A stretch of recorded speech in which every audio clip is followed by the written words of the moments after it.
Tudo bom, meus anjos? Bom, vamos para mais uma aulinha. Hoje nós vamos aprender organização dos elementos químicos. Vamos ver como eles são dispostos, vamos conhecer a tabela periódica e falar um pouquinho das propriedades mais básicas da tabela periódica.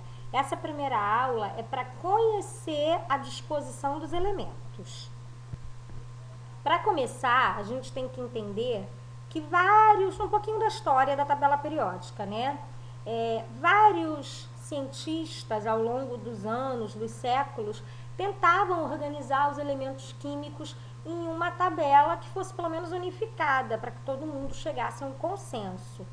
O primeiro pesquisador que organizou, de fato, uma tabela foi o russo Dmitry Mendeleev. Ele organizou as tabelas nada a ver com a tabela que é hoje, através de outras propriedades. Ele analisava os elementos através de peso atômico, de tamanho, e aí ele ia organizando com as propriedades semelhantes que ele tinha.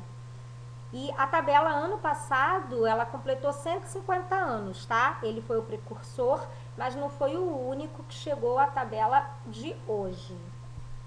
Essa foi a primeira tabela, ela é bem diferente da que nós temos hoje. Aí são manuscritos das organizações dispostas pelo Mendeleev, e a organização era muito diferente. Ele não organizava pelo número atômico como hoje é organizada. Essa tabela, gente, não é muito legível, mas ela não é muito legível em várias fontes. Eu oriento a vocês, que vocês pesquisem, deem uma olhada no livro de vocês, na página 289. Essa imagem tá lá. Foi o inglês Moseley, eu acho que é assim que se fala, eu não sei falar muito bem, em 1914, que através de análises de espectros de raio-x de alguns metais, concluiu que para organizar as propriedades físicas e químicas variavam de acordo com a ordem crescente do número atômico. Ele conseguiu achar uma organização, uma característica comum. Todos variavam de acordo com o seu número atômico. E assim, então, foram dispostos os 118 elementos que hoje nós temos na tabela através da ordem crescente do número atômico. Lembrando, gente, que o número atômico é a quantidade de prótons que ele possui no seu núcleo e que não existem elementos químicos diferentes que possuam o mesmo número atômico.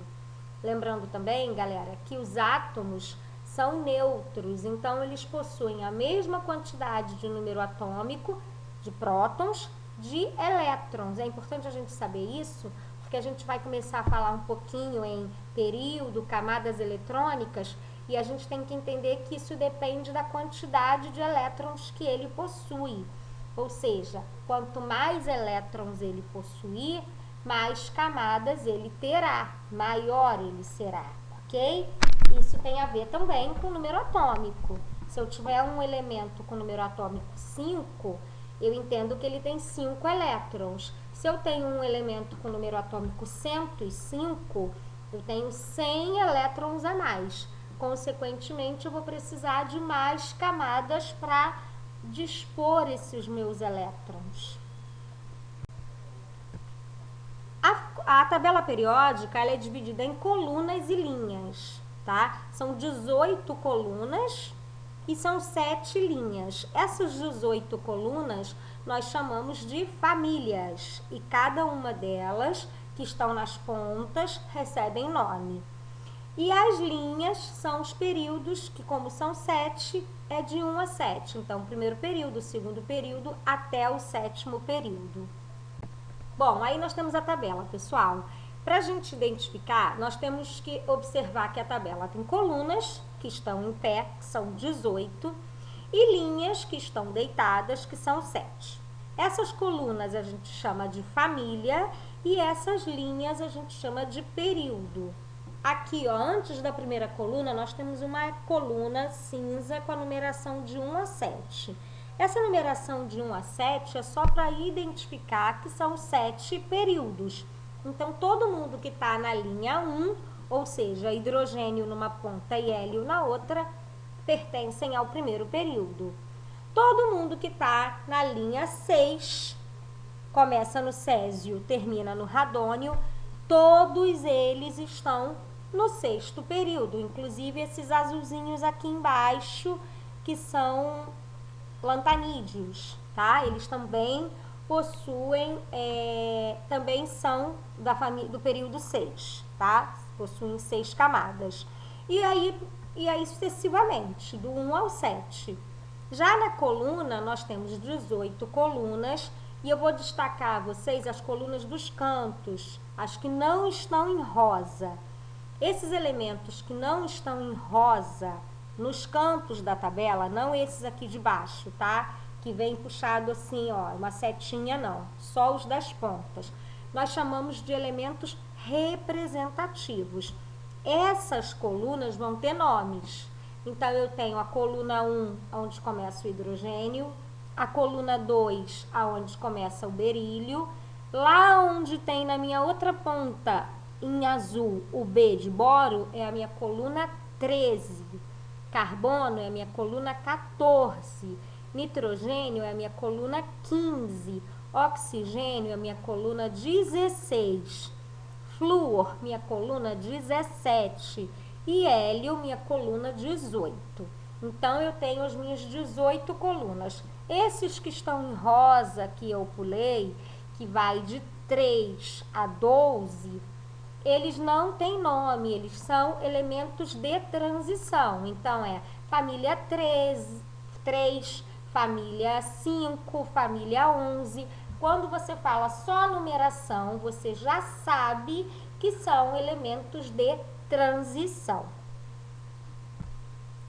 As famílias, então, como eu mostrei anteriormente, elas são 18 e nos representativos, lá nos cantinhos que eu falei, esquecendo o meio rosa, eles vão receber nome. E, ao mesmo tempo, eles vão indicar quantos elétrons ele tem na sua última camada. Isso só vale para os representativos. Esquece os rosas. Então, todo mundo que está lá na minha primeira coluna, que eu mostrei que era a coluna do hidrogênio, ele tem um elétron na sua última camada. Seja o hidrogênio, seja o potássio, seja quem for. Todo mundo que está lá na coluna 1 termina com um elétron na sua última camada. Na família 14, por exemplo, lá do carbono, da outra ponta da tabela, 14 porque termina com 4, a gente esquece o número 1, tá? Vai de 1 a 8, então não vai terminar com 14 não, termina com 4.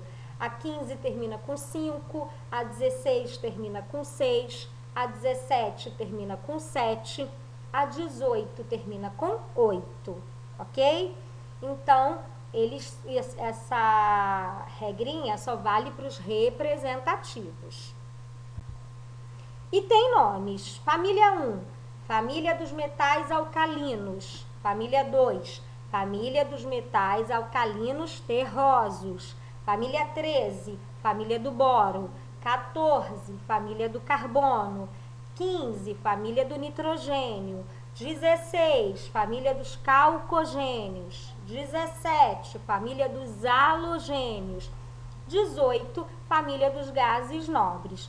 Temos que saber esses números porque se um exercício pedir, ache o elemento que está na família do nitrogênio no quarto período, eu vou cruzar. Família do nitrogênio, quarto período, é o arsênio. Eu tenho que identificar o elemento químico que eu pedi. Eu pedi o quarto elemento da família do nitrogênio, certo? Eu vou aqui na minha quarta linha, pego a minha primeira coluna e conto. 1, 2, 3, 4. 4 é aqui onde tem o K de potássio. Eu vou cruzar, eu vou andar até chegar na família do nitrogênio. Pronto, eu cheguei aqui. Eu encontrei quem? O arsênio, representado pela letra AS. Ele está em azul, do ladinho do verdinho SE. Pronto, achei o meu elemento químico. Então, a tabela ela vai me servir também para identificar os meus elementos. Ela tem muito mais serventia, mas a princípio a gente vai conhecer essa serventia, tá? Ela vai nos fornecer muitas outras informações, mas a primeiro momento a gente precisa saber. Os períodos vão indicar a quantidade de camadas. Lembra que eu falei que cada elemento possui uma quantidade de elétrons? Esses elétrons, eles ficam na eletrosfera, que é o quê? Camadas de elétrons. Essas camadas têm uma quantidade limite, não cabe todo mundo numa camada só. Cada camada tem uma quantidade específica. E aí, se eu tenho muitos elétrons, eu preciso de muitas camadas. Mas isso a gente vai ver um pouquinho mais à frente, tá?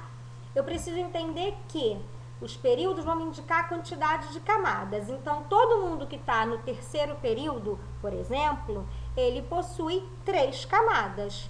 São camadas de 1 a 7. Então, todo mundo que está no período 1, uma camada, período 2, 2 camadas, e assim até chegar ao período 7, com 7 camadas. Os elementos químicos, eles são dispostos por propriedades semelhantes. Então, nós temos o hidrogênio, que ele não é semelhante a nenhum outro, ele tem características próprias, particulares. Então, ele fica lá no cantinho, no começo da tabela, não faz parte das características dos metais, mas ele pode se combinar com metais, com semimetais, com ametais, mas eles não são metais.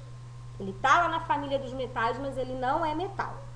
É o elemento mais abundante do universo, a gente encontra ele na maioria das vezes na forma de gás hidrogênio, mas também faz parte da molécula da água, que é extremamente importante para o ser humano. Os metais, eles a temperatura ambiente, 25 graus, eles são sólidos, com exceção do mercúrio, que é o único metal líquido. Possuem alto ponto de fusão, ou seja, difícil para derreter, são dúcteis, tá? São maleáveis, são bons condutores de calor e eletricidade e geralmente se encontram combinados a outros elementos. Tem tendência a se oxidar ou enferrujar. Os ametais, mais ou menos a metade deles são gases em temperatura ambiente, 25 graus, tá? A gente tem nitrogênio, a gente tem o oxigênio, são gases. O bromo é um ametal líquido e o restante dos ametais são sólidos. Não são bons condutores nem de calor nem de eletricidade e eles têm um ponto de fusão mais baixo que o dos metais. Eles são as características contrárias dos metais, tá? Bom, e por fim, nós temos então os gases nobres, que são a última coluna da tabela, a última família, tá? Eles são gases em temperatura ambiente e não se combinam com outros elementos químicos. Eles não vão precisar se ligar a ninguém para ganhar estabilidade, porque eles já são estáveis. Esses conceitos, pessoal, de estabilidade, de quantidade de elétrons nas camadas, nós vamos falar um pouquinho mais à frente. O que é importante que a gente saiba agora, que nós conheçamos a tabela, que nós saibamos consultá-la.